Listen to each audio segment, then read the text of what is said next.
We have quite the lineup today. Top 10 fish catching baits that you can make at home today coming up next. So yep, there's number 5 on our list. Which one was your favorite? Alright everybody, welcome back to the World's Worst Fishing. I'm your host Chris Jones, and thank you guys so much for being here and watching this video, taking time out of your busy schedules to watch us play with glitter in our garage. So today's video is going to be a really fun video because we're going to make a lot of baits, right? You're going to get to see a lot of baits, a lot of mold reveals, probably a lot of drum rolls, true World's Worst Fishing style. So I get a lot of questions all the time, particularly in the live podcast. New bait makers always want to know, what mold should I get? And while they may be asking that question from a business perspective, right, maybe they want to start selling baits that they're making, it really is a great question, even though it seems really basic. You know, what are the fish catching baits out there that I need to be making? And the same question goes for the hobbyist, right? Let's say you've seen a few videos and you kind of have an interest in this hobby. Well, you know, what mold should I get? What molds are really good? These are all really good basic questions. And so today I'm just going to give you my top 10 fish catching baits that you can start making at home, like right now, today. Alright, so on the table here today we have sort of a mix of 10 molds that represent 10 different styles of baits, very common stuff. And we're keeping it bare bones today, and what I mean by that is I'm not breaking out the pneumatic air vise clamp. We're not going to be doing fancy hand pouring on the hot plate, showing you, you know, super advanced technical pours, because I do want this to be a beginner aimed video and just kind of show you, hey, here's the bare bones of bait making. This is where we all started, with a mold, laying on a bench or standing on a bench, some plastic, some colors, an injector, you name it, right? No fancy hot plates, no fancy vice clamps, no shooting stars. Bare bones bait making, back to basics. And of course we are going to be using dead-on plastics for our plastisol today.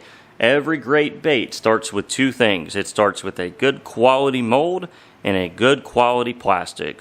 Alright, and we're going to keep it simple in terms of color, good old-fashioned black and blue laminate. Alright, so some dead-on plastics black color there.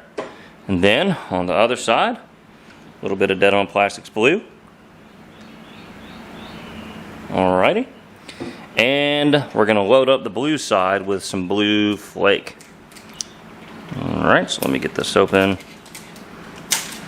Simple, simple, simple. Like I said, keeping it simple today. Back to basics. Lots of blue flake on that blue side. This is a really good glitter right here to use for baits. Dead on plastics, dead flakes. And water is a really cool color. It is a sort of light blue hologram effect. Alright. So we're going to stir this in. Yeah. Black and blue laminate. Alright, here we go. We've got our AI dual injector, and it is time to rock and roll.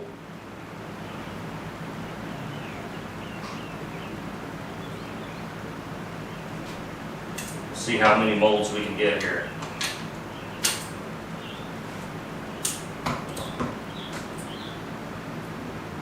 Good old black and blue laminate.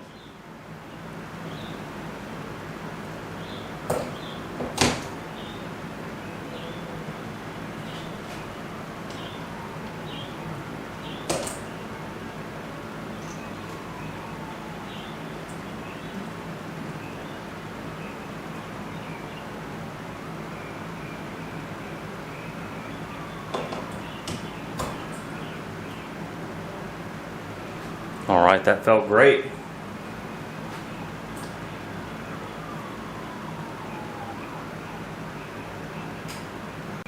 That's always cool to see the inside of the blending block. How it funnels the two streams of plastic, right, out of one nozzle together. That fills your molds. Alright, there's one more mold I want to hit while I have my black and blue, and that is the frog mold. Yeah. I absolutely love making frogs. I caught my personal best on a frog, a buzzing frog just like this. It's near and dear to my heart. Yeah, there's a slightly better look at the blending block. Yeah. Alright, so we just did craws, creatures, and frogs. Okay, now we're going to move on to a couple of worm style baits, because you cannot have a top 10 list of baits and molds without worms. So we're going to try that in a really cool color called changeable motor oil. An old school color, throwing it back 40, 50 years in terms of bait making. This is an oldie but a goldie. Alright, enter motor oil now. Oops, just sprayed it everywhere. That's okay. Golly, and I kicked the camera tripod. Whoops. Look at this. Isn't that cool? It's like red and green at the same time. Hence the changeable part. This is a translucent dye. Alright. Sort of a mix of a purple, red, and chartreuse, I believe, is sort of the original recipe for it there. And we're going to actually make it slightly more red. Okay. And there it is. A nice red changeable motor oil. Alright, here we go on the motor oil. Alright, so we're going to draw up with our injector and go to town here. Nice slow injection. Alright, feels good. Alright, going to go back and top those off. They draw in a lot when the plastic is cooling. Things always shrink when they cool. This is no different. So our plastic's around 340, 330 degrees when we inject it. So you can see it draws in quite a bit. So you got to kind of keep feeding it. This is called topping off the sprue. Alright, we had to make a run for it and close up shop quick. A summertime afternoon storm blew in, and yeah, it absolutely rained cats and dogs for about 15 minutes. Alright, so the last category is sort of your shads, right? Swim baits, jerk baits, okay? So we're using Dead on Plastic Swim Bait Jerk Bait Blend. See how that works? And this is a fun color called Monkey Shine, okay? This is going to give us that sort of blue highlight monkey milk effect, alright? And what we're going to do then is load it up with some flakes, including a really fun flake that sort of gives you a hologram effect. A silver hologram, yeah. Isn't that nice? Sort of that bluish highlight tint. Alright? Which makes an incredible shad color, like monkey milk. I'm pretty sure it's pretty big in panfish lures, but to me, it's a shad color. All day long. Look at this. Yeah, that's awesome. A little bit of black flake. And then here comes the sparkly stuff. Alright, so some string cut silver hologram flake. Yeah. That's going to give us a little color I like to call disco shad. I think this will look really, really great in our last two molds. Alright, here we go. Last but not least, in our top 10 molds. Alright, so we'll start with the Fluke mold here. Shoot it nice and slow. Alright, whenever you're shooting an injection mold, generally the slower the better. Hold a little bit of pressure to really get each cavity to fill. Okay, and this is a top port, single port mold right here. So you might notice this one looks a little bit different. One cavity per shot of your injector here. So that's why we call it single top port injection. 1 for 1. Alright. We are done. Now we get to look at everything. Okay, we have all 10 molds here, and obviously we can't open them all at once, but we can drum roll on them all at once. So here we go. Drum roll reveal. Drum roll please.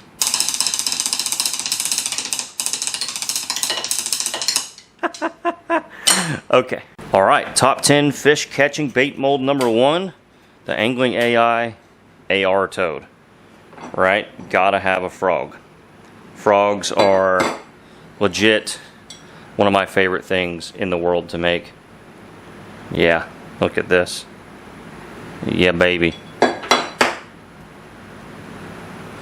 Nice black and blue frog.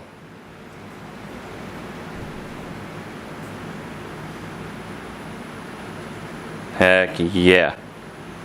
I like how this one got a little bit more blue in the tail.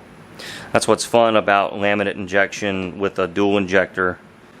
They don't always laminate perfect, right? So you get these really fun kind of color combinations here, right? No two are exactly the same. Isn't that really fun? Now a lot of people will, pull their hair out. Why am I not getting perfect laminates? Well, my contention is you don't necessarily want to. You want to let it breathe a little bit, right? Nature does not do things in perfectly straight lines. But if you're somebody that lives near grass, lives near pads like me, being here in North Florida, and let's say you grew up throwing horny toads or Stanley ribbit frogs, and you want to get into bait making, you gotta have a great frog mold, and this is the king. All right, next up is a beaver. Okay, so this mold, look at that. This mold is the Angling AI Stinger mold. Okay, this is fantastic. It's got that beaver profile, right? Again, here's our nice black and blue laminate. What's really great about the tails on these, let's get one out, is that you can kind of throw it compact as a solid bait like this, or you can actually pull the tail apart and have some extra little fringes here, right? So now you've just increased the profile capabilities of this bait, right? It makes an excellent jig trailer, or just Texas rig by itself, and makes a good punching bait in thick cover. This one right here is an absolute must-have. All right, next up is what you would call a bug style bait. This is also can be a flipping style bait, right? Just a little small bug. All right, pretty cool. Laminated a little funky, and I love it. Yeah, a little punch and crawl. All right, they don't always want some giant profile bait punching through the grass. Sometimes you need something really slim, a small profile, and yeah, a little punch crawl is third on the list of top 10 baits. This isn't necessarily a countdown to the best, but this is just the third one. All right, another mold you absolutely must have is a full body, full size crawl that kicks, a swimming crawl. All right. Oh, they all came out on that side. And this is the king of crawls. This is the Ecto crawl. This is the 4-inch version. And what a masterpiece it is. But yes, you've got to have a great crawl, right, in your mold collection if we are going on pure fish catchers. I like to really use this bait on the back of a swim jig. Makes an incredible swim jig trailer, as you can see here. And this coming through the water, they cannot resist. Absolute wonderful mold to shoot. And a really good full body, full size crawl like that, where the claws do flap and kick, is an absolute must-have in a bait maker's mold collection. All right, and number 5 on our list, top 10 fish catching molds, is a brush hog style. And this one also looks incredible in a color like this. Some molds just really wear those 2-color laminates. Man, listen to that thunder, y'all. Guess our storm isn't completely done. Yeah, this is the Crazy Hog mold. Absolute stunner. So yep, there's number 5 on our list. Awesome stuff. Moving on. All right, number 6 on the list is a good old-fashioned ribbon tail worm. Yeah, and there it is in that motor oil. Let's go ahead and get them off. This is a 7.5 inch, right? A lot of people call it a curly tail. This is more of a curly tail actually than a ribbon tail. right? But we probably all caught our first bass Texas rigging a little curly tail worm like this, right? Mine was probably on Culprit's version of this. And this is still one of the ultimate fish catching baits of all time. It's basically undefeated, right? This is the legend worm from AI Molds. But yeah, a curly tail worm. I still have so much confidence when I throw on one of those. And yeah, how about that old school motor oil? Pretty sweet. All right, next up would be a finesse worm mold. A lot of people might know it as a trick worm. Now obviously finesse worms, like little drop shot size worms, do get a lot smaller than this, but this is what most people would consider a finesse worm or trick worm style mold. All right, it's got a little spade tail on it, and it's literally called the spade tail worm. Let me get it in focus for you. There it is. Looks like I got one that didn't quite fill in there. I must not have topped the mold off in time. That's why we always top off the sprues, if you remember me talking about that earlier. That's so it draws in enough plastic to get all your cavities filled in. And I must not have gotten to that one quick enough, but that's okay.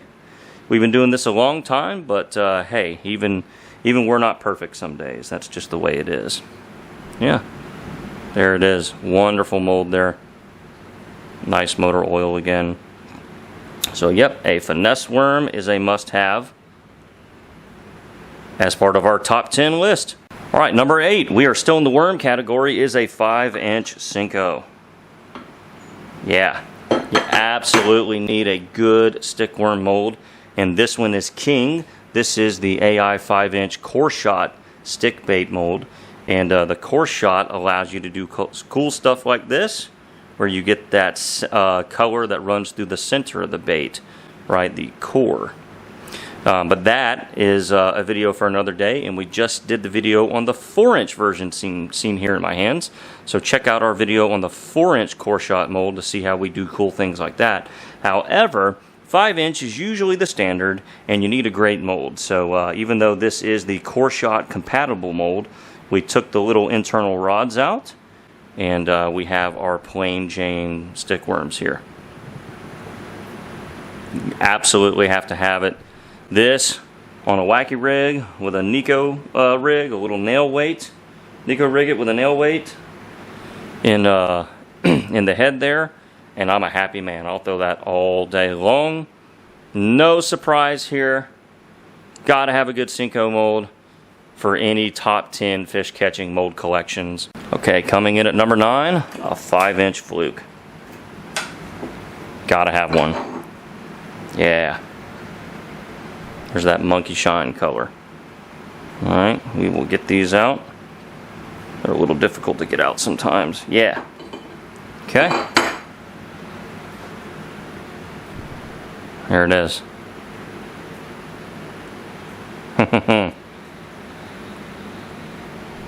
Isn't that cool? This was one of the first molds that I ever got when I started my bait making career. Way back in 2012 I got a Fluke mold. Not this one, not this exact one. But yeah, this was one of the first things that I ever made were Flukes. Jerk baits, as we call them, if you're going to sell them.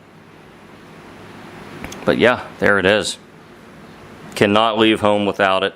Okay, last but not least, a Swimbait. And Swimbait can mean a lot of things, right? It's a mega rabbit hole in the world of bait making rabbit holes.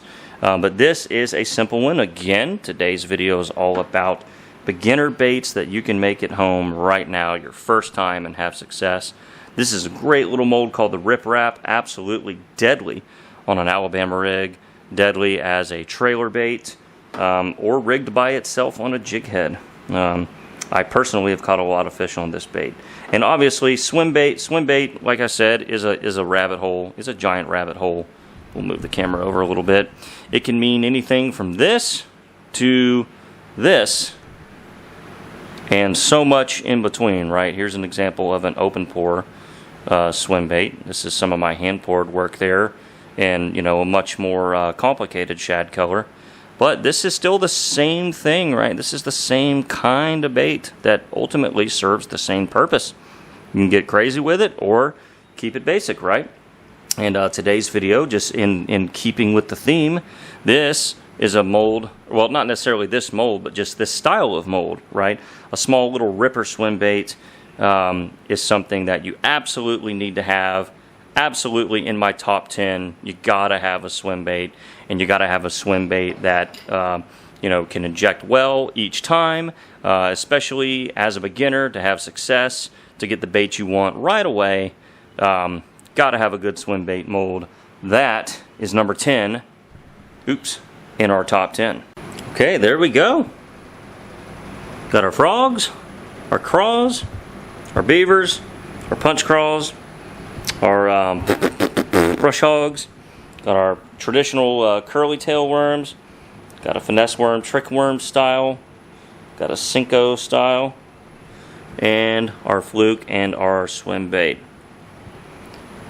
Which one was your favorite? Alright everybody, that's going to wrap this video up. I hope y'all enjoyed. This was sort of a throwback to some of my old school videos where I would just line up a bunch of molds and run one color and everything just to show you a color back when I did my Popular Colors series videos all those years ago. But this was a nice, fun, relaxed, no pressure video. We didn't get too in the weeds in terms of color building, color theory, process, hand pouring, temperature. We didn't try some impossible thing. That'll probably be the 4th of July video. We'll try to do something impossible. But yeah, this was a nice little video, just sort of a top 10 fish catching molds. Again, I'm sure I've said that a lot of times throughout the course of filming today. But yeah, just a nice video. I get a lot of questions about that. What mold should I get? What baits should I get? What baits sell? What baits do people generally want? And you know, it all kind of comes down to what you have a passion for. You know, if you're a craw guy, get a craw. If you're a frog guy, get a frog. But there really are sort of those core staples. And I know a lot of you are thinking, Chris, you forgot a lizard. You forgot a tube. You forgot a, I don't even know what. Of course, you know, I can't, this was not every good fish catching mold. This is just my top 10. And, you know, this is sort of a beginner. Welcome to the hobby. Here are some great molds. This is what we have access to as garage bait makers nowadays. You don't have to get fancy with it. Lay a mold on the table and boom, you've got great baits right away. So that was really the message that I wanted to get across. Now, the big question of the day is, what is your top 10 fish catching baits that you would want to make at home? Let me know your top 10 down in the comments, and we'll see you in the next video.